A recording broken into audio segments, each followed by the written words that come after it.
começando lá pelo sistema hipofisário hipotálamo. A gente tem a divisão da hipófise em duas, a parte anterior e a parte posterior, que é chamada de neurohipófise. Ela é chamada de neurohipófise porque ela está ligada diretamente lá no hipotálamo. Lembra que o hipotálamo é uma parte lá do sistema nervoso central, composto por neurônios. E esse sistema aqui, ele faz parte do sistema endócrino, porque a gente vai ter a produção de hormônios aqui. Então, o hipotálamo aqui, que é essa parte do sistema nervoso central, ele vai produzir dois hormônios, que são a ocitocina, que tem aquele papel de estimular a contração uterina, a liberação de leite, mais algumas coisas, a gente não entra muito em detalhe, e o ADH, que é o hormônio antidiurético. Então ele também é chamado de vasopressina, porque ele tem essa função de fazer os vasos contraírem, e aí a gente vai estudar ele melhor na aula de rim, mas ele tem essa ação antidiurética. Então eles são produzidos lá no sistema nervoso central, lá pelos neurônios. E eles vão ser armazenados depois que o neurônio produz eles aqui, eles são levados através dos axônios e secretados aqui na hipófise posterior, onde eles ficam armazenados, e daqui eles são secretados. Então a hipófise posterior, ela tem essa função de secretar esses hormônios, a ocitocina e o ADH. Já a hipófise anterior, ela vai produzir 6 hormônios que a gente precisa saber. Então, primeiro, o GH, que é o hormônio do crescimento, a prolactina, que é o hormônio responsável por fazer a produção do leite, e também pela questão da ejeção do leite das glândulas mamárias. A gente vai ter a produção do ACTH, que é o hormônio que vai estimular o córtex da adrenal. A gente vai ter o TSH, que vai estimular a função da tireoide, então é a tireotropina. A gente vai ter a produção desses dois hormônios aqui, que são gonadotróficos. Então, o hormônio folículo estimulante e o hormônio luteinizante. Os dois vão agir tanto nos testículos, que são as glândulas masculinas, quanto nos ovários, que são as glândulas femininas. É importante a gente saber disso aqui, que esses 4 hormônios de baixo aqui, eles vão agir em outras glândulas endócrinas do nosso corpo, então tipo, o córtex adrenal, a tireoide, as gônadas, enquanto o hormônio do crescimento ele vai agir diretamente sobre os tecidos do corpo, e a prolactina ela vai agir não em outra glândula endócrina, mas sim em outra glândula exócrina, que seria as glândulas mamárias, né? As glândulas mamárias não são glândulas endócrinas porque elas não secretam nada no sangue, e sim diretamente para fora do sistema vascular. Então a gente chama de glândula exócrina. E também saber que ocitocina e ADH são exemplos de neurohormônios, porque eles são produzidos pelo sistema nervoso central. O hipotálamo, né, que é essa parte do sistema nervoso central, além de produzir a ocitocina e o ADH, ele também vai produzir os hormônios que estimulam a secreção dos hormônios produzidos lá pela adenipófise. Então, cada um daqueles hormônios que eu comentei ali com vocês, eles vão ter uma estimulação de um hormônio aqui do hipotálamo. Então, o hipotálamo ele manda o sinal para a adenipófise fazer a liberação dos seus hormônios. Esses hormônios podem ser liberadores ou inibitórios, ou seja, a resposta liberadora o hipotálamo produz um hormônio que vai lá na hipófise e estimula ela a secretar os seus hormônios. No caso, o TRH, lembra do R, que vai ser de release, que é de liberação. Então, as letras ajudam a gente a entender, né? Quando tem o R, é hormônio liberador do TSH. Então, a gente lembra aqui do T e isso vai ser para todos os hormônios. A letra vai ajudar a gente a pensar no nome. Uma coisa importante de saber é que no caso da prolactina, quando a adenipófise vai secretar a prolactina, ela não recebe um estímulo vindo do hipotálamo para ela liberar essa prolactina. Ela vai receber um estímulo inibitório, ou seja, o hipotálamo ele produz esse hormônio inibitório da prolactina, que é semelhante à dopamina, a estrutura molecular dele, e isso inibe a secreção de prolactina, ou seja, o hipotálamo ele está sempre produzindo prolactina, e o hipotálamo não. A adenohipófise está sempre produzindo a prolactina e o hipotálamo faz essa regulação através desse hormônio inibitório. Quando o hipotálamo quer que a adenohipófise produza mais prolactina, ele vai parar de produzir esse hormônio inibitório para deixar essa produção da adenohipófise mais livre, eu ter mais prolactina no corpo. Importante saber disso aqui é que medicamentos que são antidopaminérgicos, que vão inibir a dopamina, por esse hormônio aqui, se tem a mesma estrutura molecular, ele vai acabar, esses medicamentos, inibindo também esse hormônio, e com isso eu tenho uma maior produção de prolactina. Então, remédios que são antipsicóticos, que geralmente inibem a dopamina, têm esse efeito colateral de aumentar o efeito da prolactina no corpo. Falando do primeiro hormônio lá produzido pela adenohipófise, que é o GH. Então a palavra-chave dele é deposição de proteína. Lembrar que deposição é quando eu tenho um saldo positivo da produção de proteína, ou seja, eu vou ter uma maior produção e ao mesmo tempo eu vou diminuir a quebra de proteínas. Quando a gente pensa no sistema endócrino, nos hormônios do corpo, a gente tem que pensar que o metabolismo do corpo ele é sempre dividido, né, nessa parte de anabolismo, que é a construção das coisas, e catabolismo, que é a destruição. Então a gente vai ter, às vezes, um equilíbrio entre produção e quebra, então vai ficar equilibrado, eu não vou mudar, mas às vezes eu vou ter, a depender dos hormônios que estão agindo, eu vou ter uma maior produção e vou diminuir a quebra, ou eu vou aumentar a quebra e diminuir a produção. Então, nesse caso aqui, o GH ele é um hormônio anabólico, ele vai construir, ele vai deixar um saldo positivo, porque ele aumenta a minha produção, o meu anabolismo, e ele diminui o meu catabolismo. Como que ele vai agir? Algumas pessoas falaram que estavam em dúvidas sobre as somatomedinas e sobre por que que elas são comparadas à insulina. Então, a gente tem que entender que assim, o GH, que é esse hormônio que está saindo lá da adenohipófise, está sendo jogado na corrente sanguínea. Ele pode ir diretamente nos tecidos, e daí ele vai se ligar num receptor que tem nos tecidos e vai estimular aquelas células a crescerem, a se dividirem, e dessa forma ele vai fazer com que haja o crescimento. Ou ele pode ir até o fígado e estimular o fígado a produzir essas substâncias chamadas de somatomedinas. Então, é uma forma intermediária do GH agir, através dessas substâncias chamadas de somatomedinas, que nada mais são do que hormônios também que vão ser jogados na corrente sanguínea e que vão ter o mesmo papel do GH. Vão ir lá nos tecidos e vão também se ligar a receptores, fazendo com que haja o crescimento da célula e o aumento das mitoses. Então é a mesma coisa, GH, somatomedina, eles vão agir promovendo o crescimento. A diferença é que o GH pode ir diretamente fazer esse crescimento ou ele pode estimular o fígado a produzir as somatomedinas. A gente tem vários tipos de somatomedinas. A gente vai falar só do IGF-1 porque ele é o mais importante. E ele é chamado de fator de crescimento semelhante à insulina, justamente porque ele tem um efeito semelhante à insulina, ou seja, ele promove um crescimento da mesma forma que a insulina promove.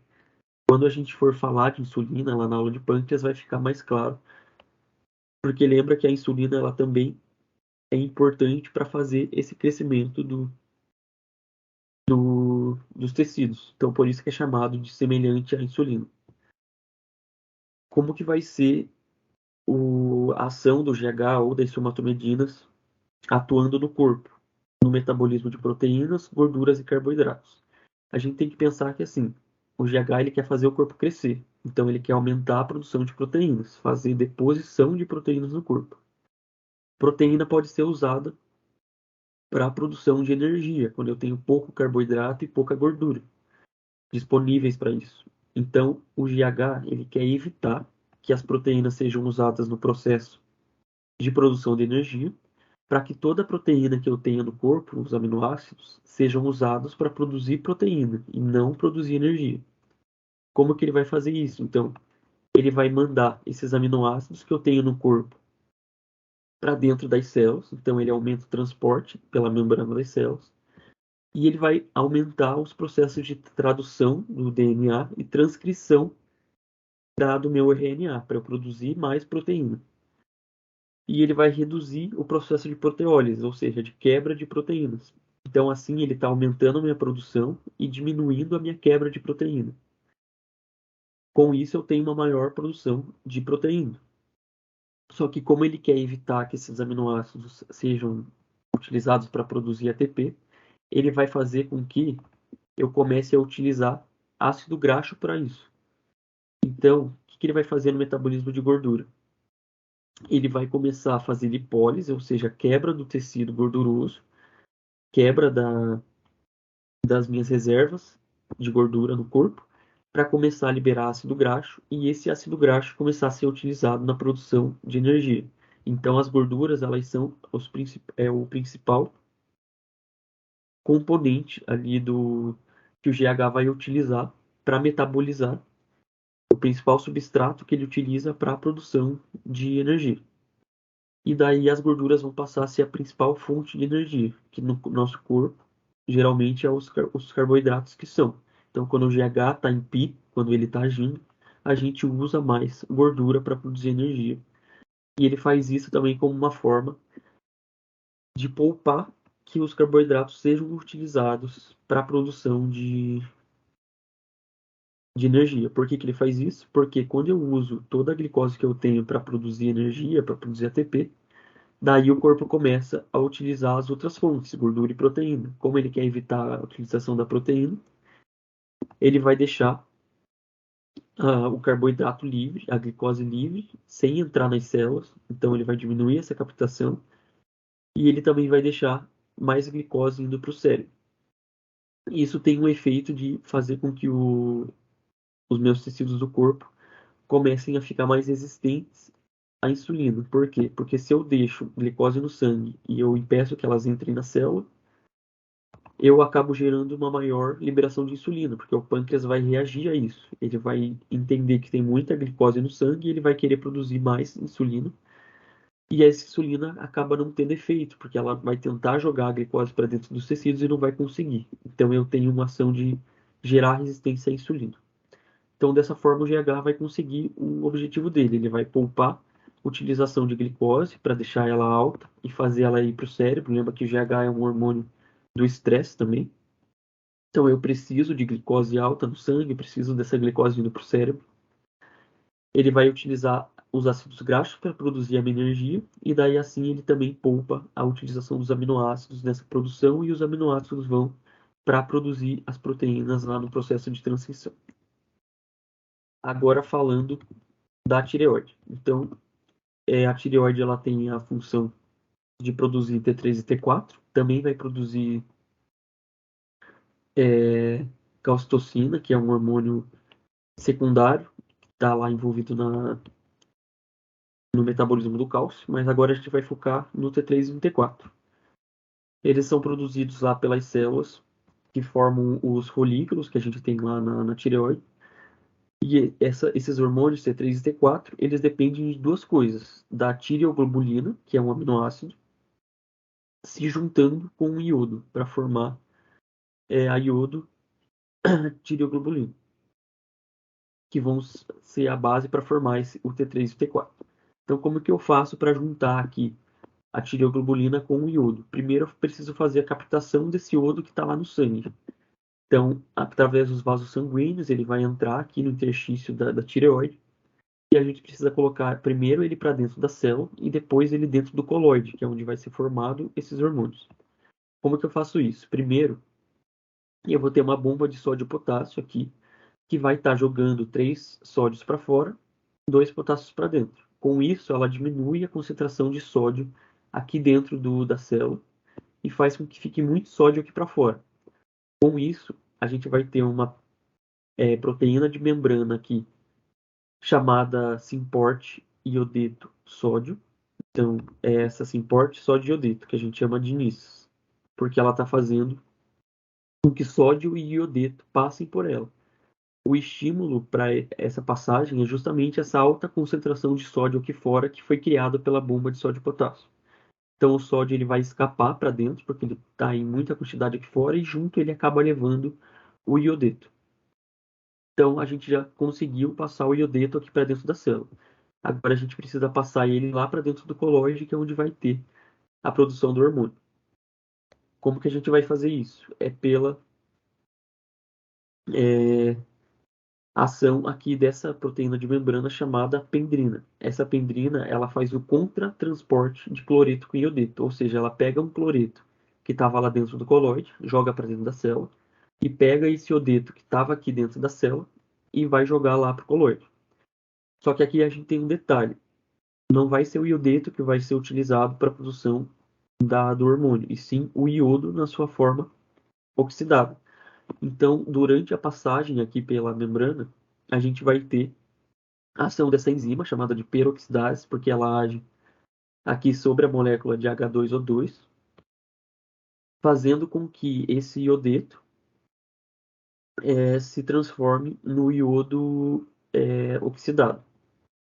Então, ela faz essa oxidação aqui acompanhada pelo H2O2. Quando a gente tem essa passagem, então, a gente vai ter lá o iodo na sua forma oxidada no colóide, pronto para participar do processo de produção dos hormônios. Agora a gente já tem o iodo, vamos falar da tireoglobulina. A tireoglobulina é um aminoácido. É, Desculpa, a tireoglobulina é a proteína que é formada pelos aminoácidos tirosina. Então, a gente vai ter a produção dessa proteína, tireoglobulina, através daquele processo que a gente tem dentro da célula, de tradução, transcrição do DNA, que a gente utiliza, então, os aminoácidos, a tirosina que vai estar disponível aqui na célula, e daí a gente junta várias moléculas de tirosina, e geralmente são cerca de 70 aminoácidos de tirosina, que juntos vão formar a proteína tireoglobulina. Aqui formou, a gente vai passar a tireoglobulina aqui para o colóide também. Então, ele vai ser exocitado aqui dentro da célula, aqui dentro do colóide. Agora eu já tenho a tireoglobulina e o iodo dentro do colóide. Então a gente vai ter o processo de iodização e conjugação, ou seja, eu vou pegar o iodo que eu tenho ali e eu vou juntar nos meus aminoácidos de tirosina que estão formando as moléculas de tireoglobulina. Se eu juntar um iodo nessa tirosina, eu vou ter a formação da monoiodotirosina, que a gente vai chamar de MIT. Então aqui a gente estava com a tirosina, ela se juntou com o iodo, formou a monoiodotirosina. Se eu pegar dois iodos e juntar com a tirosina, eu vou ter a formação da diiodotirosina, que a gente chama de DIT. Então isso vai acontecendo ali no colóide, até que a gente vai ter vários MITs e vários DITs formados ali dentro do meu colóide. Esses MITs e DITs, eles começam a interagir entre eles. Então eles vão passar também por uma reação química, e se eu tiver a junção de um MIT com um DIT nessa ordem, então, tipo, essa parte da extremidade aqui se juntando com essa extremidade do DIT, que a gente chama de MIT mais DIT, né, a monoiodo juntando com a diiodo, a gente vai formar o T3, porque a gente vai ter no final três moléculas, três íons de iodo nessa molécula aqui. Então a gente chama de triiodotironina, que é o famoso T3, que é o hormônio da tireoide. Agora, se a gente pegar dois DITs e fizer a reação nessa ordem aqui, de uma extremidade se juntando com a oposta, a gente vai ter no final uma molécula que vai ter quatro íons de iodo. Então a gente chama de tiroxina, que é o T4, também o hormônio da tireoide. Então aqui a gente tem a formação dos hormônios, enfim, o T3 e o T4. A gente também pode juntar o DIT com o MIT. Daí seriam as extremidades opostas aqui da molécula se juntando. E a gente vai formar o T3 reverso, que a gente chama de RT3. Ele não vai ter uma importância fisiológica, então ele acaba sendo destruído ali, não vai ser utilizado, mas ele tem importância clínica. Lembra para a gente saber que se a gente tirar um câncer lá da tireoide, a gente tira a tireoide inteira.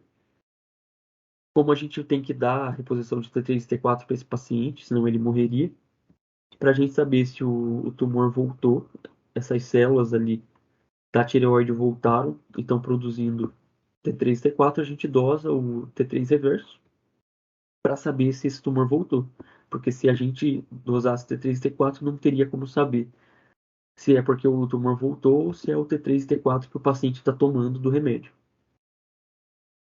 Então aqui a gente teve a formação dos hormônios em si, mas lembra que a tiroxina, lembra que a tironina é o aminoácido que está lá grudada com várias outras moléculas de tironina. Então esses T3 e T4 eles não estão livres, eles estão grudados nas cadeias de tiroglobulina. Então voltando ali na imagem, depois que eu tenho a formação, essa tiroglobulina que contém vários DITs e MITs, ela precisa ser captada pela célula de novo, daí ela vai entrar, passar por ação de proteases, que são enzimas que vão quebrar essa tireoglobulina, e daí eu vou ter alguns MITs e DITs que não se juntaram, que vão voltar, e a tirosina deles vai ser liberada para passar pelo processo de produção de novo, e o T3 e o T4 que foram liberados vão ser secretados aqui e vão lá para a corrente sanguínea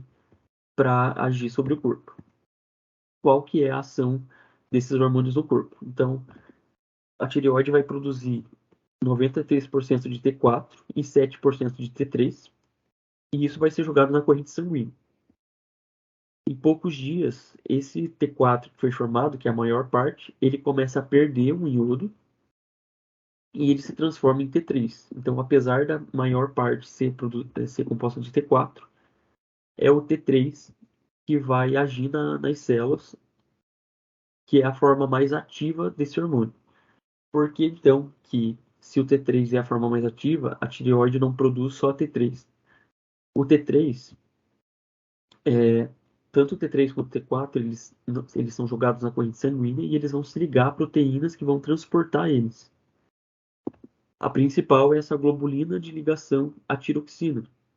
Essa globulina, ela se liga mais a T4, ou seja, é uma ligação mais forte. Então, o que acaba acontecendo é que o T4 ele consegue ficar por mais tempo no sangue, depois que ele é liberado da tireoide, porque ele se liga a essa globulina de ligação à tirosina. E conforme o tempo vai passando, esse T4 perde o iodo, se transforma em T3 e daí ele age no corpo. O T3 ele também vai se ligar, só que é uma ligação mais fraca, não tão estável. Então ele, logo depois que ele se liga na globulina, ele já perde a ligação.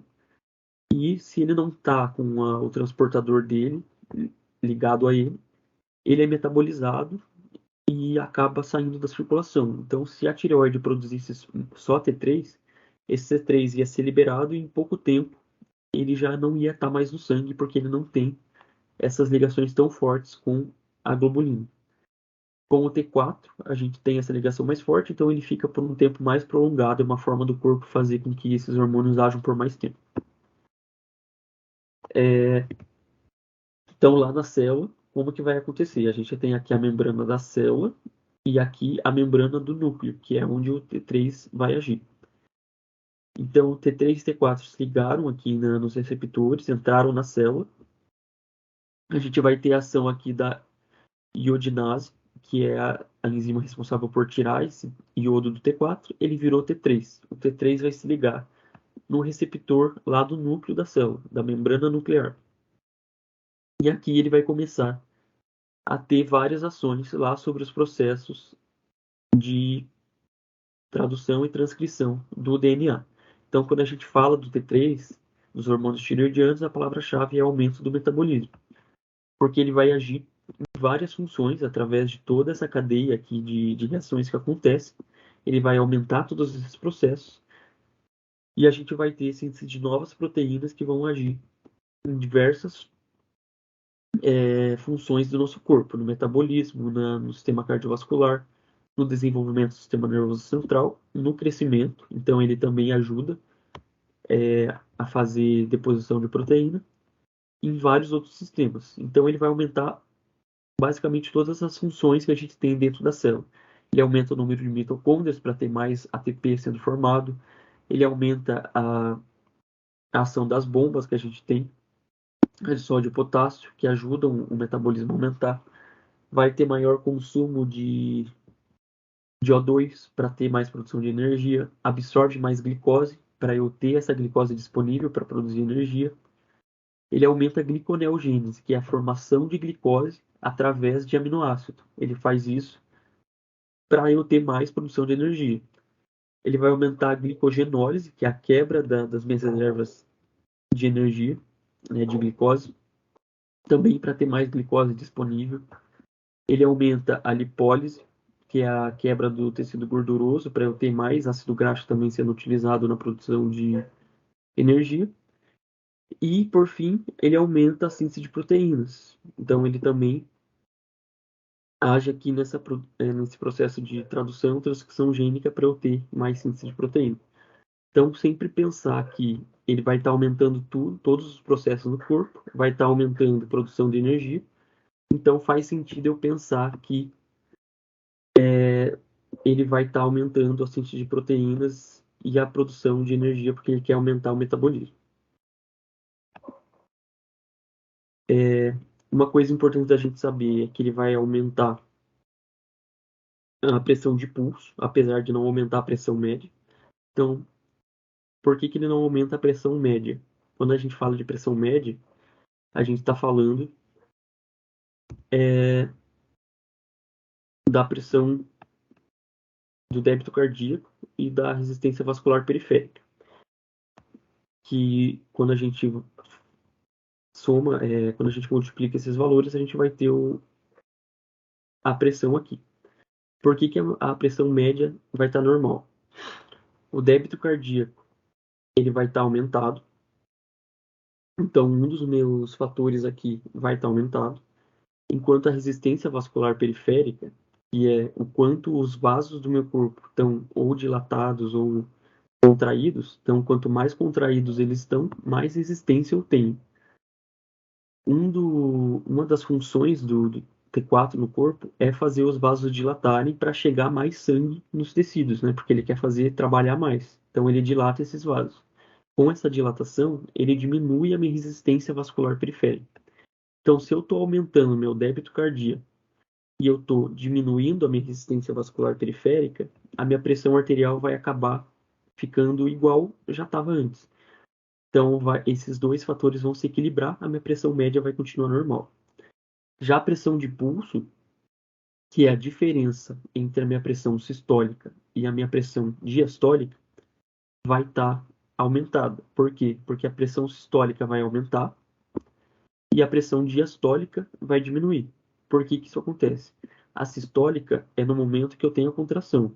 Então, se o meu débito cardíaco está aumentado porque eu estou com uma frequência cardíaca mais alta, eu estou batendo meu coração mais forte, quando eu bato o coração mais forte, eu vou ter uma pressão sistólica maior. O sangue vai bater nos vasos com mais força, eu tenho uma pressão sistólica maior. A pressão diastólica é a pressão que a gente tem quando o coração dilata. Então é a pressão que o sangue faz na parede quando o coração dilata. Lembra que os vasos vão estar dilatados porque eu preciso de mais sangue chegando? Com essa dilatação, a pressão diastólica diminui. Então a gente vai ter uma pressão sistólica aumentada, porque o coração está batendo mais forte, uma pressão diastólica diminuída, porque os vasos estão dilatados. Então quando a gente faz essa diferença sistólica menos diastólica, ela vai estar aumentada, e a gente chama isso de pressão de pulso aumentada. A regulação da tireoide pelo TSH, que é o hormônio produzido pela hipófise anterior.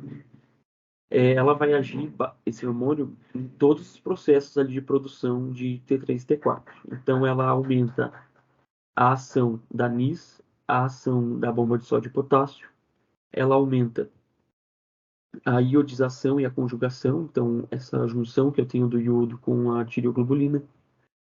Ela aumenta a penocitose, que acontece aqui, para trazer esses hormônios produzidos para dentro da célula, é a principal forma de ação dela. Ela também age aqui nessa secreção dos hormônios para a corrente sanguínea. E ela aumenta o número dessas células tireoidianas, quanto mais células eu tenho trabalhando, mais produção de hormônio eu vou ter. Falando de gônadas masculinas. Então a gente vai ter lá os testículos, que vão ser as gônadas masculinas. E os testículos eles produzem vários hormônios que em conjunto são chamados de androgênios. A testosterona é o principal. Lembrar que a formativa dela, que vai se ligar nos receptores e ter ação no corpo, é a de hidrotestosterona. Uma coisa importante da gente saber, né? Lá no período fetal, a gente vai ter, né, os meninos do cromossomo Y, que vai conter o gene SRY, responsável pela produção da proteína SRY, chamada de fator de determinação testicular. Isso aqui vai ser importante para fazer com que as células do tubérculo genital, que tanto homens quanto mulheres têm, lá no período fetal, se diferenciem em células que vão começar a secretar a testosterona. Então, a presença dessa proteína aqui vai agir lá no tubérculo genital, estimulando a produção de testosterona. Essa testosterona vai agir ali nas células que são responsáveis pela formação dos órgãos genitais, fazendo com que a gente forme os testículos. E daí os testículos, depois que ele está pronto e amadurecido, ele começa a produzir a testosterona, que vai ser essa testosterona que vai ser produzida ao longo da vida. Então é importante a gente saber que a primeira coisa que vai surgir ali no feto é a produção da testosterona, e essa testosterona começa a estimular a formação do testículo, e depois que o testículo está formado, ele passa a produzir, a controlar a produção de testosterona. Então a primeira coisa que vem é a testosterona. Agora falando da maturação dos espermatozoides no epidídimo. Então a função dos testículos é principalmente produzir os espermatozoides. A gente vai ter a produção ali. Depois que eles são produzidos, eles são mandados para o epidídimo, que é essa estrutura aqui que fica em volta dos testículos. Ali no epidídimo ele vai ficar armazenado de 18 a 24 horas e ele vai ganhar a capacidade de mobilidade. Então é esse processo que a gente chama de maturação. Lembrar que o sêmen é formado por várias coisas e os espermatozoides compõem aproximadamente 10% desse sêmen. Apesar de ele ganhar essa capacidade de mobilidade aqui, ele ainda não vai andar porque a gente vai ter enzimas aqui do epidídimo mesmo que vão estar juntos ali com o sêmen e que vão impedir essa mobilidade justamente para impedir que o espermatozoide ele caminhe livremente aqui pelo trato genital masculino. Lembrando que o testículo, os espermatozoides possuem enzimas ali no acrossomo, na cabeça dele, que fazem elas meio que destroem estruturas, então seria perigoso esse espermatozoide sair livre por aqui, por isso que a gente tem essas enzimas que vão impedir. Depois que sai aqui do epidídimo, vai caminhar lá pelo canal deferente e vai ficar aqui armazenado na ampola deferente.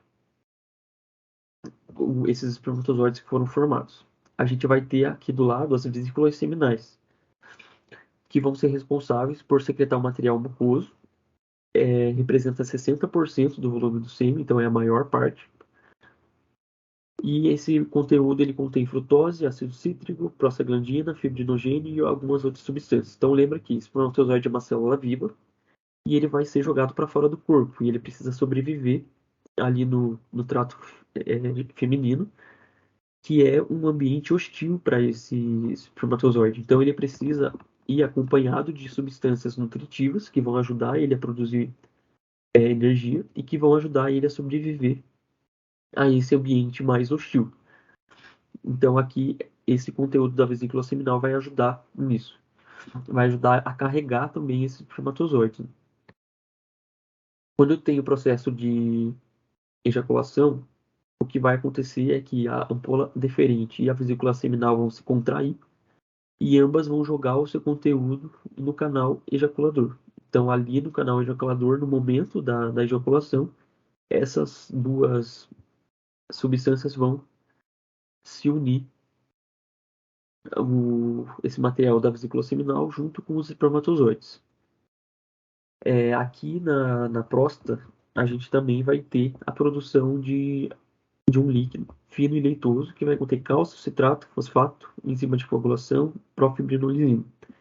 Representa 30% do sêmen, e aqui a ideia é ajudar no que o espermatozoide precisa para produzir energia e o cálcio que ele precisa para movimentação quando ele chegar lá no trato feminino.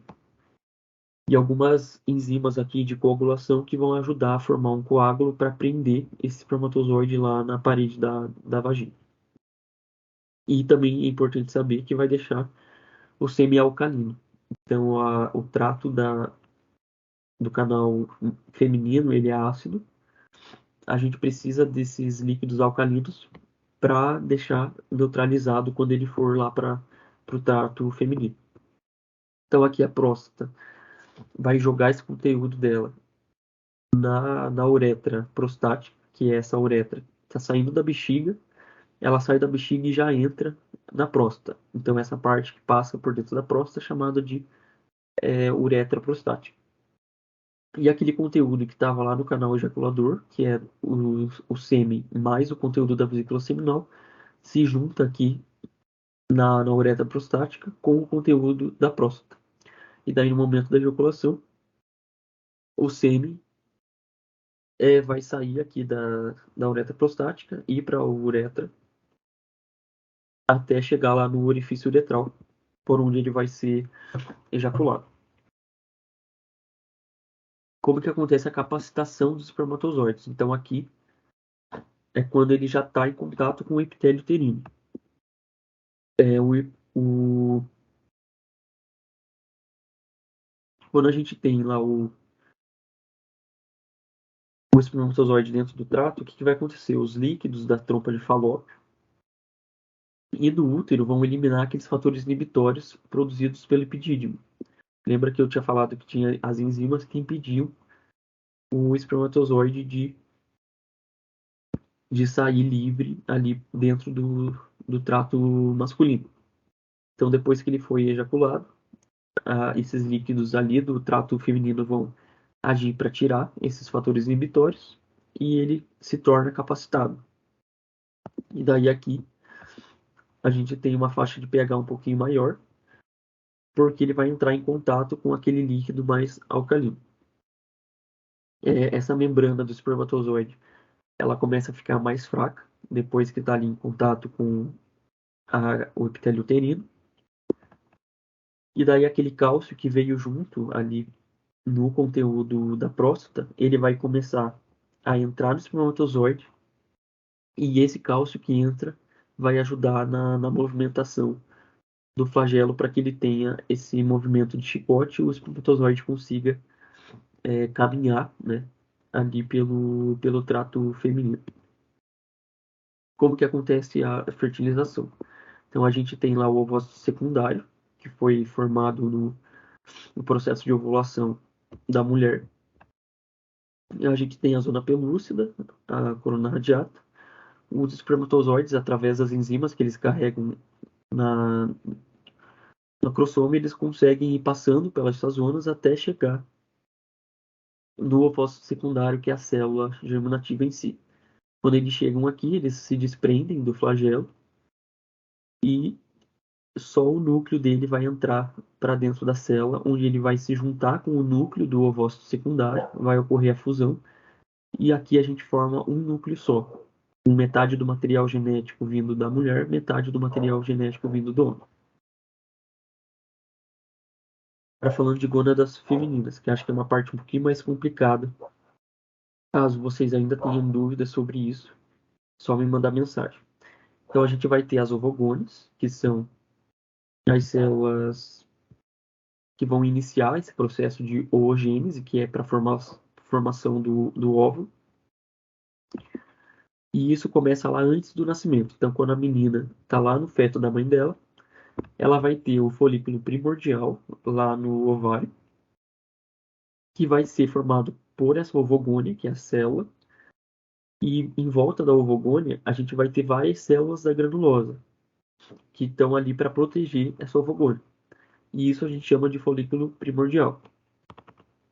Quando a menina nasce, esse folículo ele já cresceu um pouco, daí a gente vai chamar de folículo primário. E a gente vai ter ali o ovócito primário. Como que vai acontecer essa transformação? Essas ovogônias, ela começa a crescer, a passar por mitose, e daí a gente tem a formação aqui do ovócito primário. Essas células da granulosa também começam a passar por mitose.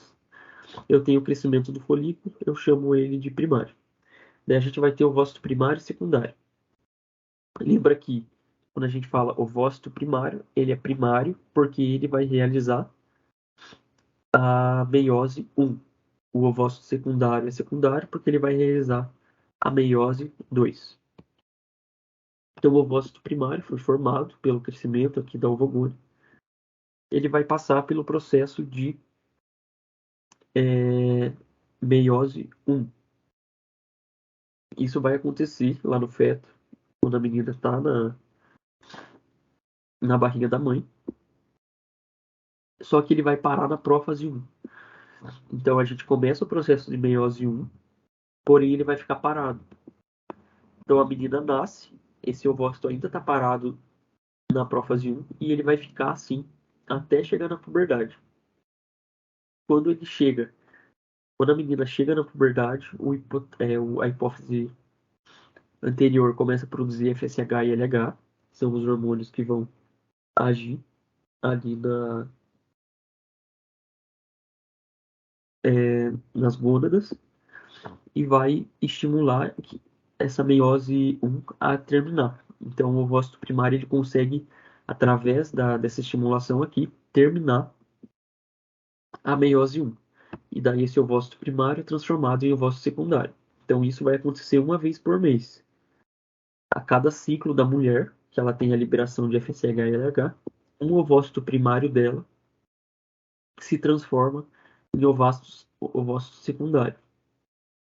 Com isso, esse ovócito secundário vai iniciar a meiose 2. Porém, esse ovócito secundário, ao longo ali do ciclo da mulher, de 28 dias, ele não vai conseguir se completar. Ele vai finalizar na metáfase 2. Então, ele vai ficar parado ali na metáfase 2. Ficou parado na metáfase 2 até ele encontrar o espermatozoide. Então, no final do ciclo ali, quando a mulher, no meio do ciclo, quando a mulher tem a ovulação, esse ovócito 2, que vai ser colocado para fora do folículo, ele vai estar parado na metáfase 2. E se ele entrar em contato com o espermatozoide, essa meiose 2 vai se completar e eu tenho a formação do óvulo, que daí a gente chama quando ele já está fertilizado. Então aqui a gente teve a ovulação, a célula saiu para fora do folículo, se juntou com o espermatozoide e formou o óvulo. O restante das células, são as células da granulosa, que estavam formando o folículo, elas vão, através da estimulação do LH, que é o folículo luteinizante, elas vão formar o corpo lúteo, que é importante para a produção de progesterona. Então vamos ver como que funciona isso, né? A parte hormonal, que é o que importa realmente para a gente. A gente tem lá na hipófise, o FSH e o LH sendo produzido. Então a menina entrou na puberdade, a hipófise começa a produzir esses hormônios. Primeiro, a gente vai ter um aumento do FSH, do hormônio folículo estimulante, que vai começar a estimular aquelas células da granulosa que estão em volta do ovócito a crescerem. Então ela está ali estimulando os folículos. Ela vai estimular os folículos, essas células da granulosa, a começar a produzir estradiol. Lembra que o estradiol é um estrogênio, né? Quando a gente fala estrogênio, é uma classe de hormônios. O estradiol é o principal. Então aqui, o FSH começou a estimular os folículos lá da hipófise. Ele veio pela corrente sanguínea, estimulou os folículos. Esses folículos cresceram, começaram a produzir estrogênio, estradiol.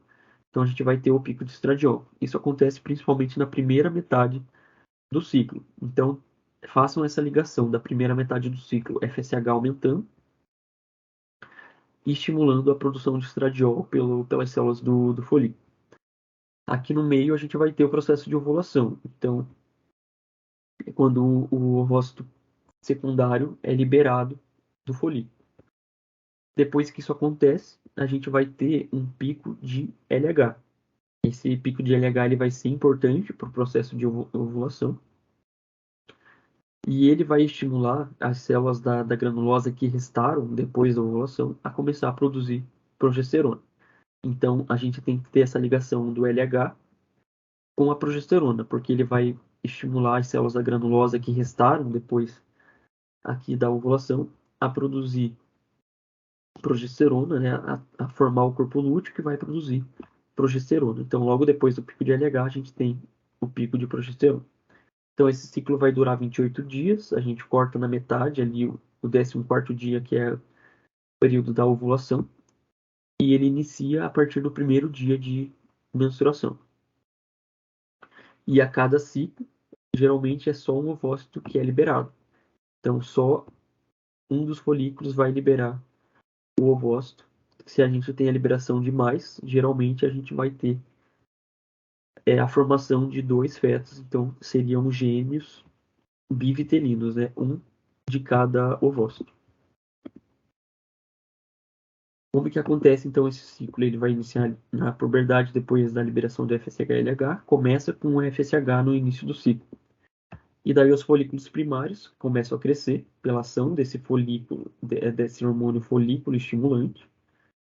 E as células, elas começam a crescer e formam a teca. Elas se diferenciam ali as células do folículo e formam a teca interna e externa. A interna vai ajudar a produzir hormônios, vai ajudar aquelas células da granulosa a produzir hormônios. Já a teca externa, ela vai formar uma cápsula que vai envolver o folículo. Então, aqui na imagem a gente tem aqui o folículo primordial, que estava lá no período fetal, cresceu o folículo primário. Aqui a gente vai começar a ter a estimulação a cada mês do FSH-LH. Então, as células vão começar a crescer. O ovócito primário que está ali dentro, ele começa a fazer a meiose 1, porém ele vai ficar parado. O ovócito secundário, desculpa. Ele vai começar a fazer a meiose 2, mas ele vai ficar parado. E é esse ovócito secundário, parado na meiose 2, que vai ser liberado aqui na ovulação. Então aqui a gente tem a formação da teca, depois que tem esse crescimento pela ação do FSH. A gente formou a cápsula ali que está revestindo, que é pela teca externa. E a gente vai ter uma teca interna aqui dentro, que é um conjunto de células que vão estar ali junto com as células da granulosa, essas células aqui formando o folículo, que estão ajudando a produzir hormônio. Essas células da granulosa, estimuladas pelo FSH, vão começar a secretar um líquido folicular, que tem alta concentração de estrogênio. Esse estrogênio, esse líquido folicular, ele vai começar a aumentar a produção por conta dessa estimulação do FSH. E a gente vai ter um acúmulo desse líquido ali no meio das células da granulosa. E com isso, a gente tem a formação do antro e os folículos continuam crescendo. Então, aqui, essas células da granulosa começam a produzir esse líquido folicular rico em estrogênio. Quando a gente tem um acúmulo muito grande desse líquido, a gente forma o antro, que é tipo uma cavidade que vai se formar ali no meio das células da granulosa, contendo muita quantidade de estrogênio. As células elas continuam sendo estimuladas aqui pelo FSH, pelo esse próprio estrogênio também. Ele faz um feedback positivo. Então, o FSH estimulou as células a produzir estrogênio, esse estrogênio vai se ligar nas células, fazendo com que elas tenham mais receptores ainda de FSH. O FSH vai conseguir agir ainda mais. Quando a gente tem um pico muito alto de produção de FSH e de estrogênio, a gente vai ter, então, a ovulação. Como que vai acontecer isso? O FSH está se ligando aqui no receptor dele, lá na célula granulosa, E com isso, a gente tem essa cascata de reações que estão acontecendo tanto na célula da granulosa quanto da teca. O LH e o FSH eles estão agindo em todo o período do ciclo. Mas a gente viu que tem os picos. Então, esses hormônios, eles são produzidos à base de colesterol. Então, o LDL vai se ligar aqui, vai jogar esse colesterol para dentro das células. Com isso, esse colesterol ele é transformado em pregnenolona, que depois se transforma em progesterona. A progesterona se transforma em androgênio, principalmente a testosterona. A testosterona, através da enzima aromatase, se transforma em estrogênio. Então, o que a gente precisa saber disso aqui? Que a gente só vai ter aromatase na célula da granulose. Então, a aromatase ela vai estar agindo nessa fase aqui da reação, fazendo com que os androgênios, os chamados hormônios masculinos, testosterona, se transformem em estrogênio. Quando a gente tem um pico muito alto de FSH, a gente vai estar fazendo com que a aromatase haja muito aqui. Então a gente vai ter uma grande produção de estrogênio nessa parte do ciclo. Quando a gente chega ali na metade, no 14º dia, a produção de FSH começa a diminuir, porque eu vou ter muito estrogênio, eu vou ter um pico muito alto, esse estrogênio começa a ir lá na hipófise a inibir a produção de FSH. Então eu começo a diminuir a produção de FSH e, por consequência, diminuo a produção de estrogênio. Com isso, eu começo a ter o aumento do LH nessa segunda parte do ciclo. O LH ele também vai estimular aqui essa primeira transformação dentro do ciclo do colesterol em pregnenolona. Com isso, eu vou ter a produção em larga escala de progesterona.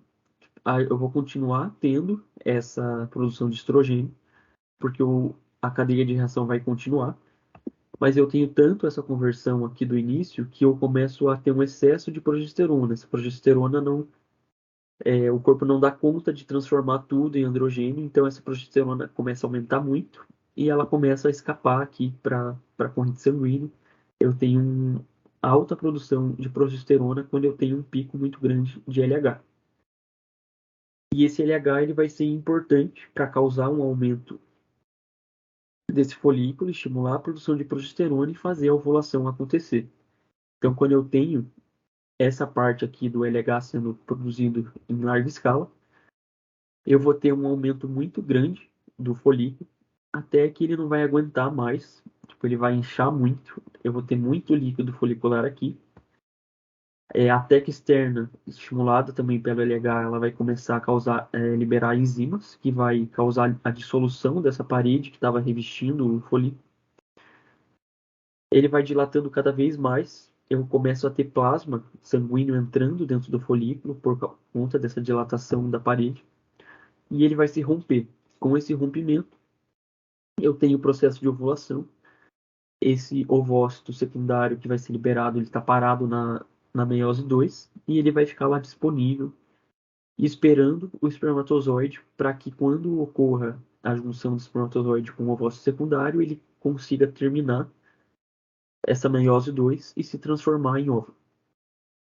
O que restou das minhas células do folículo vão dar origem ao corpo lúteo. Tem esse nome porque tem muita gordura, né? Lúteo, essa ideia de amarelado. Então, ele vai ficar com esse aspecto amarelo por conta dessa alta quantidade de gordura que tem ali. E ele vai evoluindo aos poucos até formar o corpus albicans, que depois é reabsorvido e deixa de existir. Então, ele começa a degenerar. Mas esse corpo lúteo que é formado ali, ele é extremamente importante nessa segunda fase, porque nesse estágio a gente vai começar a ter a produção de progesterona. Então o LH, ele estimulou a produção do corpo lúteo, né, o hormônio luteinizante. Esse corpo lúteo começa a produzir progesterona. Então aqui na segunda fase do ciclo a gente tem a produção da testosterona. Como eu tinha dito para vocês, vai ter essa involução, porque esse excesso de estrogênio e progesterona que vai começar a ter pela produção do corpo lúteo vai começar a ir lá no hipotálamo, a inibir ele vai começar a inibir a hipófise para de produzir FSH e LH.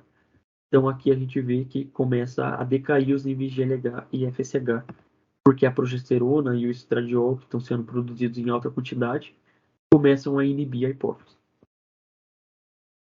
E daí, quando eu tenho esse estímulo que vai parar de reduzir o FSH e o LH, o corpo lúteo começa a regredir e daí forma o corpo albicans. Então aqui, como eu tinha dito para vocês, ele entra em degeneração, forma o corpo albicans que vai ser reabsorvido.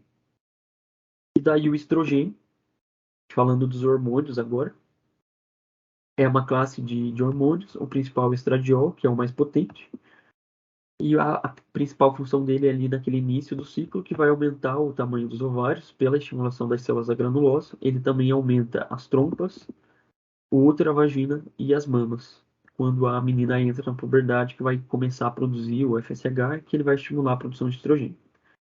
Agora falando do córtex da adrenal. Então lá o córtex da adrenal vai ter três zonas, a glomerulosa, a fasciculada e a reticular. A reticular é a mais próxima ali da medula. A glomerulosa é a mais externa. A glomerulosa é a aldosterona, que vai ser produzido, né, mineralocorticoide. A fasciculada é o cortisol, o glicocorticoide. Aqui também vai ter uma pequena quantidade de androgênio, né, hormônio masculino sendo produzido. E na zona reticular é principalmente androgênio que vai ser produzido, né, testosterona. Lembrar que o ACTH, que é o hormônio produzido pela hipófise anterior, ele está agindo na fasciculada e na reticular, aumentando a secreção desses hormônios, do cortisol, dos androgênios.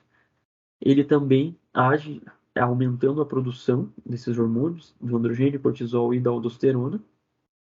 Porém, a liberação da aldosterona, ela não é controlada pelo ACTH, e sim pelos níveis de angiotensina 2 e potássio.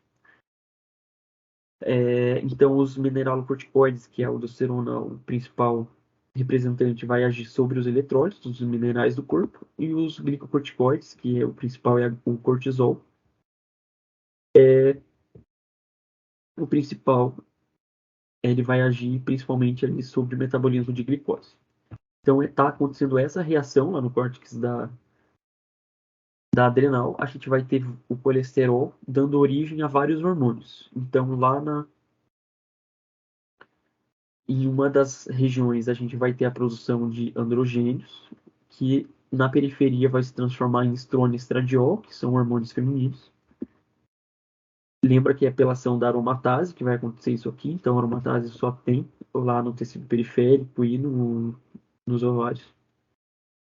A gente vai ter aqui a formação do glicocorticoide, né, do cortisol, em uma das áreas, e na outra a gente vai ter a formação de aldosterona.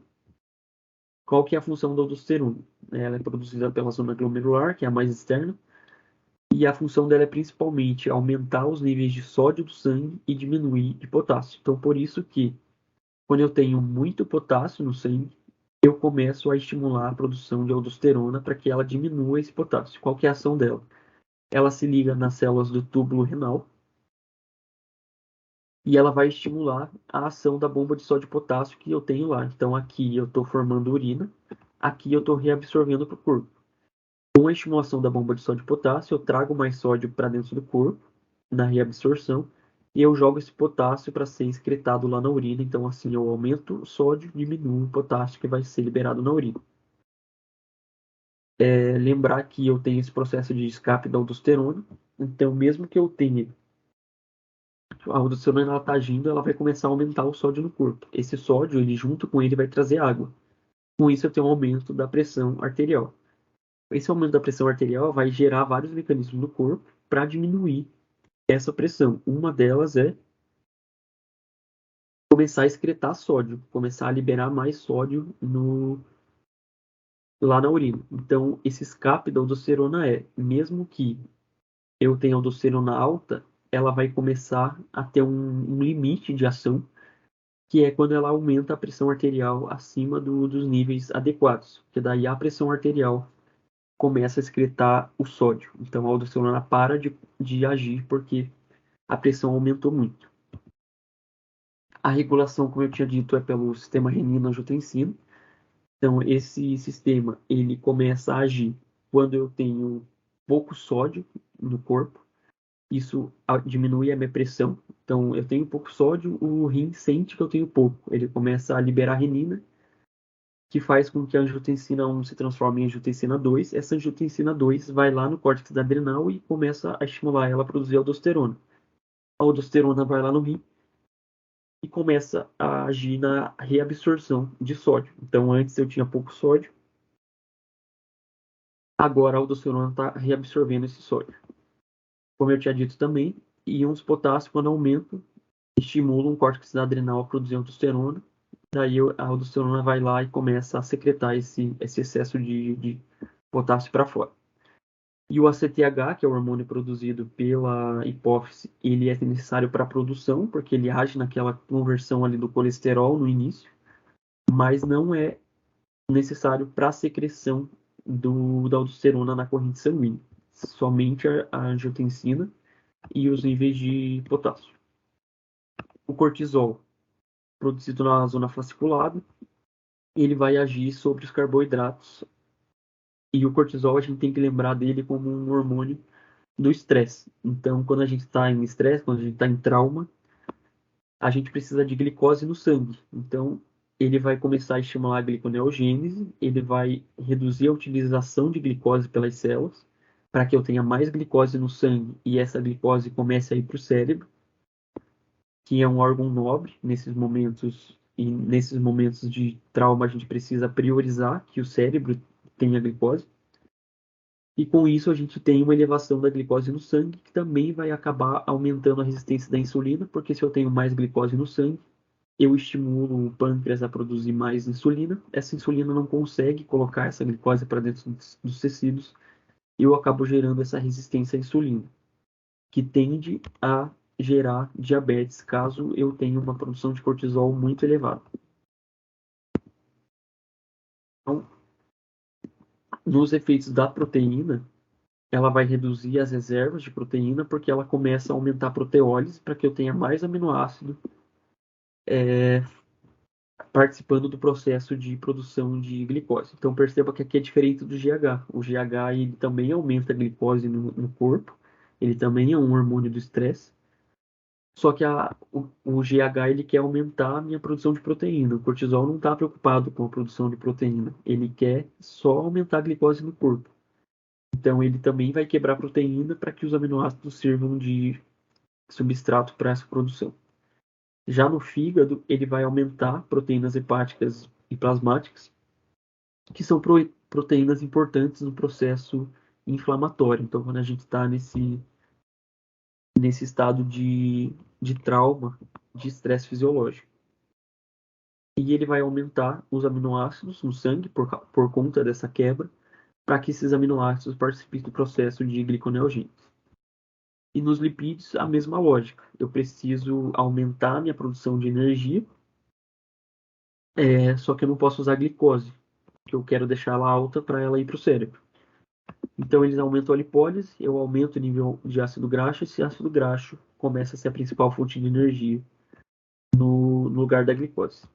E esse excesso de quebra de gordura faz com que esses ácidos graxos comecem a depositar em algumas regiões específicas. Então, ali na região posterior do tórax, formando essa giba de búfalo, e no rosto também, formando essas faces em lua.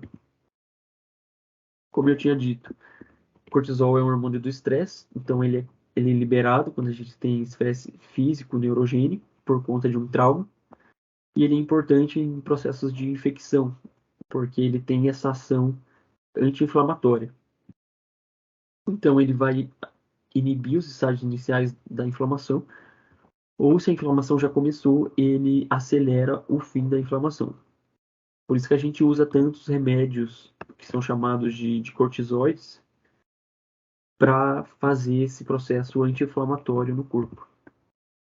E a regulação é pela hipófise, né? Essa cadeia aqui esse feedback negativo que a gente tem. A gente produz o cortisol, quando ele sobe no corpo, ele vai e começa a aliviar o estresse por conta dessa ação anti-inflamatória e esse aumento da glicose. E ele também vai lá no hipotálamo para fazer com que o hipotálamo diminua, que ele inibe a ação do hipotálamo e do cortisol, e com isso eu tenho uma menor produção de ACTH que vai diminuir a produção do cortisol. Metabolismo do cálcio. Então, a gente tem lá no tecido ósseo formação de osso e quebra de osso. Quando a gente fala de formação é depósito, vai ser ação de osteoblasto. E quando a gente fala de absorção, que é a destruição, quem vai estar agindo são osteoclastos. A gente vai ter 3 hormônios agindo nesse processo: paratormônio, vitamina D e a calcitonina. O paratormônio formado pela paratireoide, ele vai aumentar cálcio no sangue, então a gente tem que pensar que ele vai ser a estimulação para a produção dele é quando eu tenho pouco cálcio no sangue. Esse pouco cálcio no sangue vai mandar o estímulo para a tireoide para aumentar o PTH. A vitamina D faz deposição óssea, então ela também joga esse cálcio para dentro do osso, mas ela faz isso principalmente aumentando a absorção no intestino e reabsorção no rim. E a calcitonina é um efeito contrário do paratormônio, é produzido pela célula C lá da tireoide, e ela diminui cálcio no sangue. Então, quando eu tenho muito cálcio, eu produzo calcitonina para diminuir esse cálcio. Então, o paratormônio, só para dar uma revisada bem por cima mesmo, como eu tinha dito, ele vai aumentar a absorção do cálcio no intestino pela ação da vitamina D. Então, é a vitamina D que aumenta a absorção, mas o PTH ele é importante para a ativação dessa vitamina D.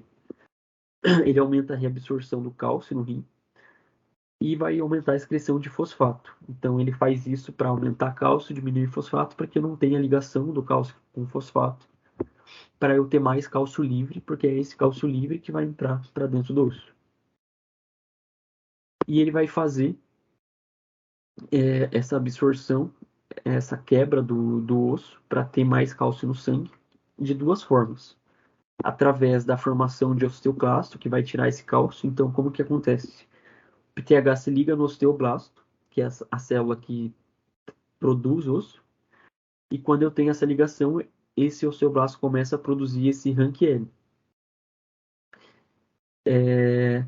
que é o ligante de RANKL.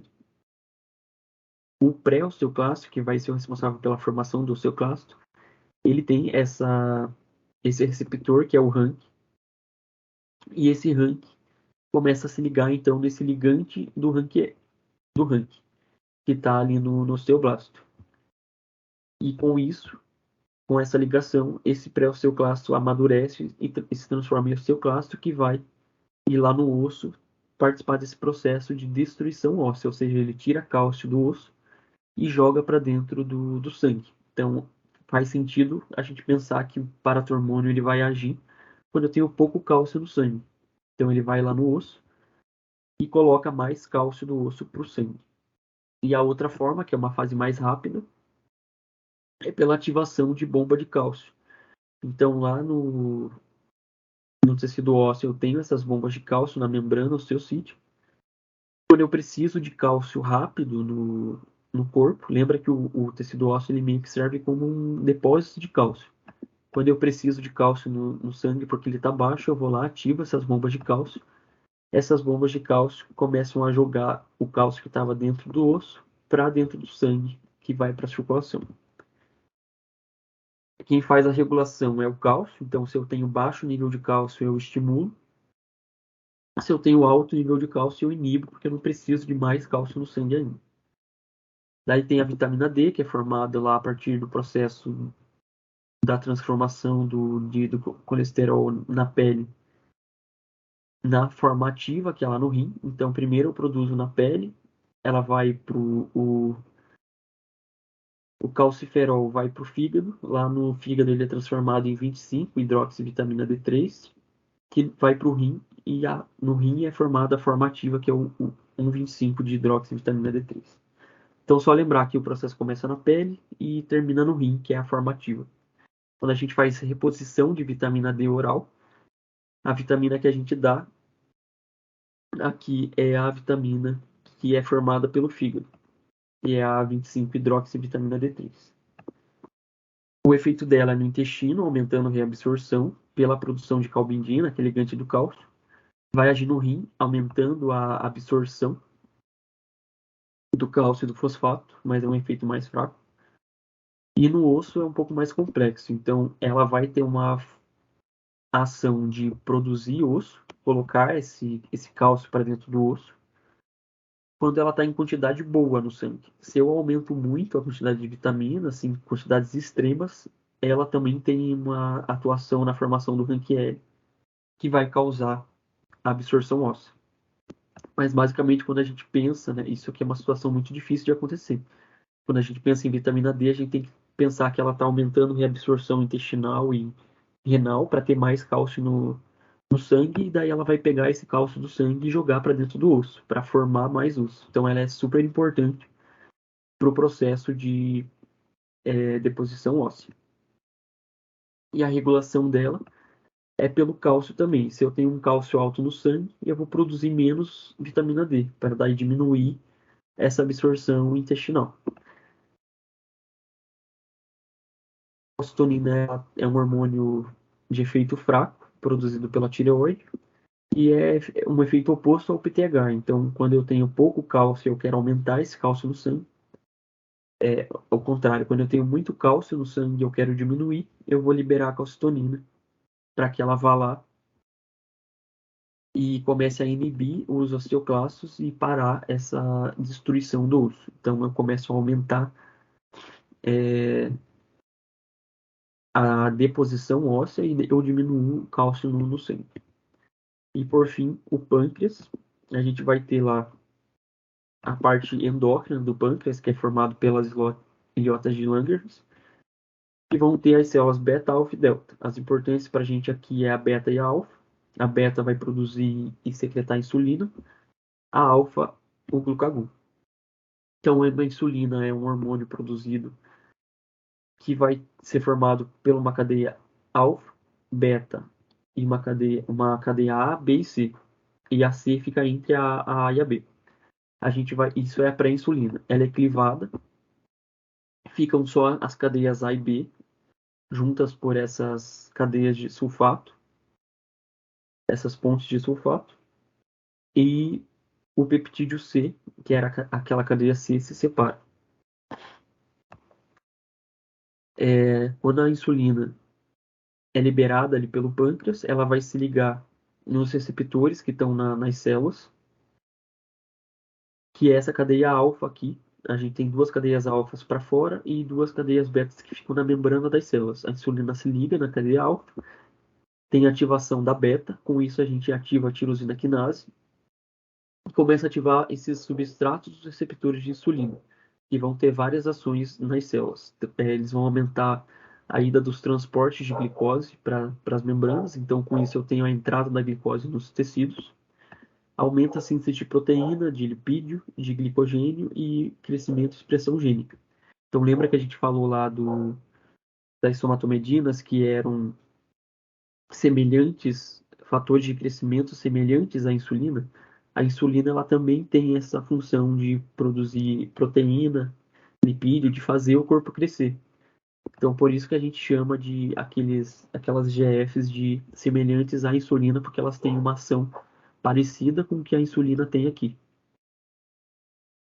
Os efeitos gerais da insulina. Ela vai aumentar no nosso corpo depois que a gente come. Então, é quando a gente tem muita glicose e muito aminoácido no sangue. E a função dela, basicamente, é pegar essa glicose, esse aminoácido e usar eles, tirar esse excesso deles no corpo. Então, ela vai aumentar a captação da glicose pelas membranas, jogar essa glicose para dentro das células, justamente fazendo com que esses receptores de glicose migrem para a membrana. E as membranas também vão ficar mais permeáveis a aminoácidos, para que eu tenha essa maior produção de proteínas.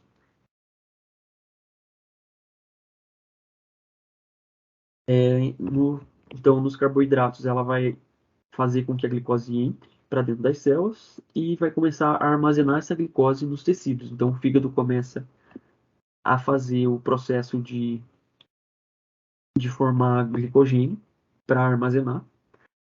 E o excesso da glicose também é transformado em ácido graxo, que vai ser pegado depois esses ácidos graxos e transformado em depósitos de gordura. Então, ela vai inibir a quebra dos depósitos de gordura e formar mais reserva energética. E ela vai diminuir a gliconeogênese porque eu já tenho muita glicose, eu não quero produzir mais. Então, ela inibe a gliconeogênese. Efeito no metabolismo das proteínas. Como eu tinha dito, aminoácido aumenta depois que a gente come, então ela manda esses aminoácidos para dentro das células, vai aumentar a transcrição e tradução, então também tem um efeito de crescimento. E ela vai inibir a quebra das proteínas e inibir a gliconeogênese, porque eu não quero mais proteína, eu não quero mais glicose sendo produzida. Então ela inibe essa gliconeogênese e os aminoácidos começam a ser utilizados mais para produzir proteína. Então lembra disso que ela tem esse efeito de crescimento e vai interagir com a GH nessa função. É por isso aquela questão das somatomedidas. O mecanismo de secreção. Então, eu comi, aumentei glicose no sangue. Essa glicose começa a entrar dentro das células do pâncreas pela GLUT2. É uma entrada livre. Quanto mais glicose eu tenho, mais glicose vai entrar. E lá dentro ela vai ser transformada em ATP, por aqueles processos lá que a gente vê em bioquímica. Esse ATP dentro das células, ele começa a, a agir aqui nesses canais de potássio, que antes estavam fechados, eles estavam abertos, eles começam a fechar. Então eu paro de ter a saída de potássio para fora da célula. Com isso a célula vai ficar mais positiva dentro e eu vou ter a despolarização. Com a despolarização da célula, eu abro o canal de cálcio. Esse cálcio que entra, ele estimula a liberação das vesículas contendo insulina. Eu libero a insulina no sangue, que daí vai agir lá nos tecidos, fazendo com que essa glicose que estava aumentada no sangue entre para dentro das células. Então, esse estímulo, principalmente pensar no período pós-prandial, acabei de comer, eu vou ter mais glicose, eu vou ter mais aminoácido, eu vou ter os hormônios gastrointestinais agindo, porque eles vão estar participando do processo de digestão, e o meu sistema parasimpático vai estar ativado nesse momento pós-prandial. Então, tudo isso vai estimular essa secreção de insulina. O glucagon é o oposto, então ele vai agir quando a gente está em jejum. Então, estou muito tempo sem comer, a glicose começa a diminuir. Então, a ideia é ele fazer o oposto, é ele pegar e aumentar a minha glicose no sangue. Ele vai quebrar minhas reservas de energia, que é o glicogênio hepático. Ele não tem ação no glicogênio muscular. Então, ele ativa aqui a glicogenólise para eu pegar essa glicose que estava guardada e mandar ela para o sangue. Ele vai aumentar a gliconeogênese no fígado. Então, ele começa a produzir mais glicose a partir dos aminoácidos. Então, é um efeito bem contrário mesmo ao da glicose, da insulina. Os outros efeitos, ele promove lipólise, então eu quebro reserva de gordura para usar ácido graxo na formação de mais energia, porque eu tô sem comer há muito tempo, tô com pouco ATP. Ele vai inibir secreção de suco gástrico, então essa mesma ideia de tô há muito tempo sem comer, não tô fazendo digestão, eu inibo o processo de digestão. E ele vai quebrar proteínas, para eu ter mais aminoácido sendo utilizado aqui na gliconeogênese. Então é bem oposto mesmo à insulina. É bom, tipo, guardar a insulina e daí quando você pensa no glucagon é só fazer a lógica oposta. E era isso, gente. Desculpa por demorar tanto, mas acho que deu para revisar todo o conteúdo da P1. Qualquer dúvida que vocês tiverem, é só me chamar.